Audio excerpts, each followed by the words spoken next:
semuanya. Perkenalkan, kami dari kelompok kelas 10 ingin membahas mengenai bab 8, yaitu pengertian dari setia, kasih, dan adil. Yang pertama saya akan memperkenalkan, ada saya Marco Roland dari kelas 10 kuliner 3 dan teman saya. Nama saya Omega Fikoba dari kuliner 3. Oke. Kali ini saya ingin membacakan terlebih dahulu mengenai tujuan pembelajaran kali ini. Yang pertama adalah mengakui bahwa Allah adalah setia, adil, dan kasih. Lalu yang kedua adalah memahami makna setia, adil, dan kasih, memiliki kepekaan dan bela rasa terhadap berbagai bentuk diskriminasi seperti ras, etnis, gender, dan lain-lain. Lalu menemukan penerapan prinsip setia, adil, dan kasih dalam kehidupan sehari-hari. Dan dasar ayatnya akan dibacakan oleh Omega. Yesaya 30 ayat 18, Yeremia 29 ayat 11 ayat sampai ayat 12, Matius 22 ayat 37 sampai 39. Oke. Jadi ngomong-ngomong tentang prinsip kasih, setia, dan adil, Omega tuh ada yang tahu gak sih mengenai tentang kisah anjing Hachiko yang setia menunggu tuannya di stasiun kereta? Oh, aku tahu. Kisah anjing yang setia menunggu tuannya di stasiun padahal tuannya sudah meninggal. Iya. Namun Hachiko masih setia sampai Hachiko meninggal di stasiun. Dan sebagai apresiasi akhirnya dibuatkan patung untuk mengenang kesetiaan. Betul. Setelah mendengar cerita itu, apa yang bisa Omega simpulkan tentang kesetiaan dari Hachiko? Menurut saya, setia adalah sikap ketaatan, kepatuhan, dan komitmen terhadap suatu hal dari cerita tersebut. Tapi bisa disimpulkan bahwa kesetiaan bukan hanya dapat dilakukan oleh manusia, namun hewan pun memiliki kesetiaan. Dan kesetiaan tidak melalui waktu dan kondisi, seperti Hachiko yang setia sampai dia meninggal. Menurut Marco, kesetiaan dapat diwujudkan dalam bentuk apa? Mungkin kayaknya sih dengan komitmen dan untuk suatu hal, lalu juga menepati janji, selalu taat, dan berkomitmen tidak akan mengecewakan. Lalu apa ada dasar teologi mengenai hal ini? Ada. Firman Tuhan sendiri yang menyatakan bahwa Allah adalah setia. Sebab itu haruslah kau ketahui bahwa Tuhan Allahmu ialah Allah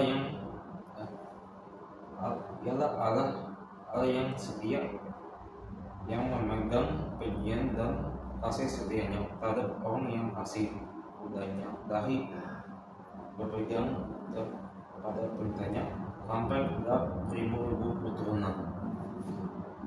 Yesaya Ulangan 7 ayat 9. Nah, terus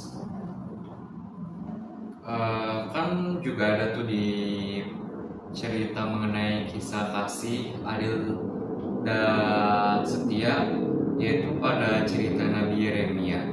Nah, kesetiaan Nabi Yeremia itu walaupun dia telah menghadapi kesulitan, tapi dia tuh selalu setia sama Tuhan, dan kebaikan Tuhan pun selalu ada untuk dia.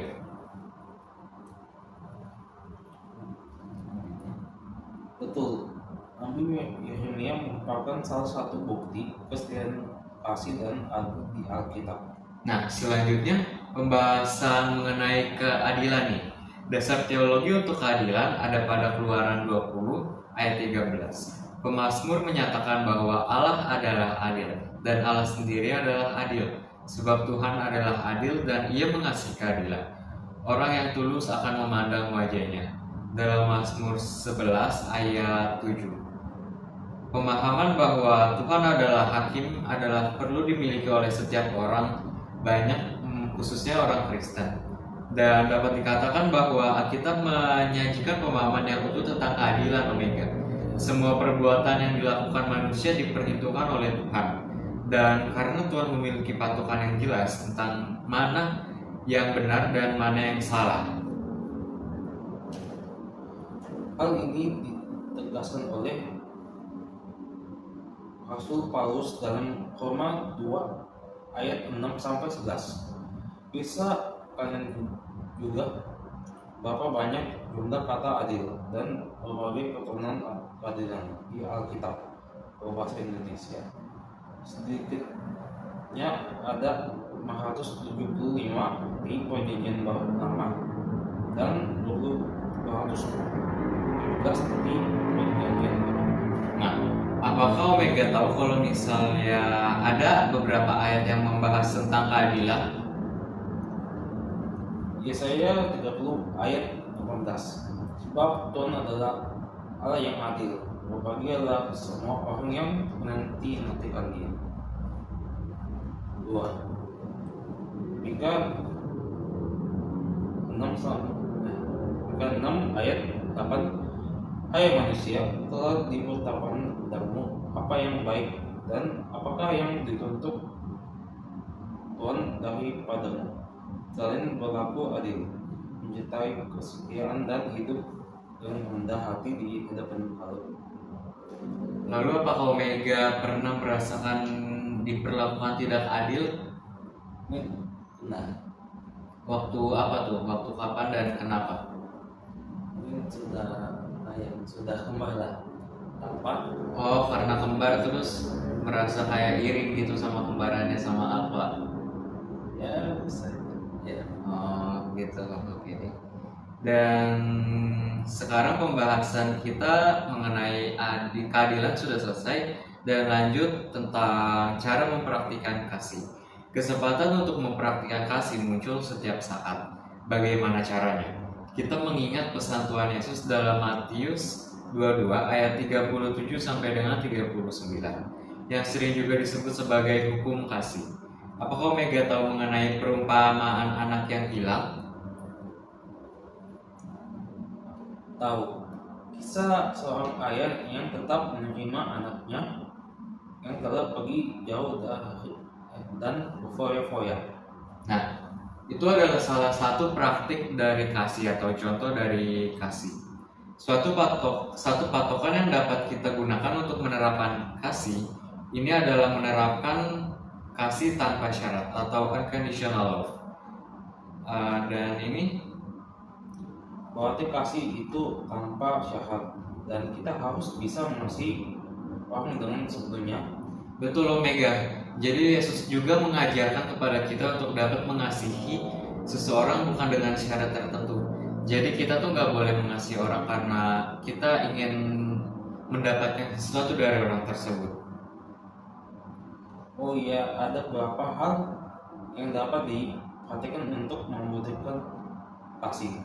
Yang pertama, tidak memaksakan kehendak, memberikan pembekalan mengenai kasih dan kaki mendampingi orang yang terluka karena kecewa terhadap perlakuan. Nah, benar. Dan mungkin cukup sekian podcast kita pada kali ini mengenai bab 8 yaitu prinsip setia, adil, dan kasih.